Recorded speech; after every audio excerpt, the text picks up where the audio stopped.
फिंगा पारडफिंगा हे शहर नागपूर जिल्ह्यातील काटोल तालुक्यातील एक मोठे शहर असून ऐतिहासिक सांस्कृतिकदृष्ट्या लाभलेले स्वच्छ सुंदर शहर देखील आहे। इथले लोक देखील छान आणि मनमिळाऊ आहे। जर तुम्ही पारडफिंगामधून असाल तर चॅनलला लाईक शेअर सबस्क्राईब सपोर्ट केल्याशिवाय जाण नको, कारण येणारा पार्ट 2 तुम्हाला लगेच मिळेल। प्रत्येक मित्रमंडळी नातेवाईकापर्यंत पारडफिंगा वाफेपर्यंत जास्तीत जास्त व्हिडिओ देखील शेअर करा आणि तुम्ही पारडफिंगामधून कुठून आहे देखील मला कमेंट सेक्शनमध्ये कळवा। पारडफिंगा हे सती अनुसूया माता मंदिरची देवस्थान सुद्धा इथे आहे मित्रांनो। नागपूर ते पारडफिंगा हे 68 किलोमीटर अंतरावर आहे। 1 तास 20 मिनिटं या प्रवास आहे। कडमेश्वर हो तिथे जावं लागते। हे आहे पारडफिंगामधलं देवी अनुसूया माता मंदिर।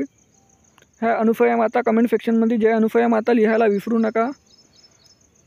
ह्या सती अनुसूया माता मंदिर पारडफिंगा मल्टी स्पेशलिस्ट हॉस्पिटल ह्या पारडफिंगा मधला ते ग्रीन डोअर आपण जिकडे मंदिराकडे जाण्याकरिता, आणि हा पारडफिंगाचा नकाशा मित्रांनो। पारडफिंगाच्या पार्ट 2 साठी चॅनलला लाईक शेअर सबस्क्राईब करा। भेटूया नेक्स्ट व्हिडिओमध्ये। धन्यवाद। जय हिंद, जय महाराष्ट्र।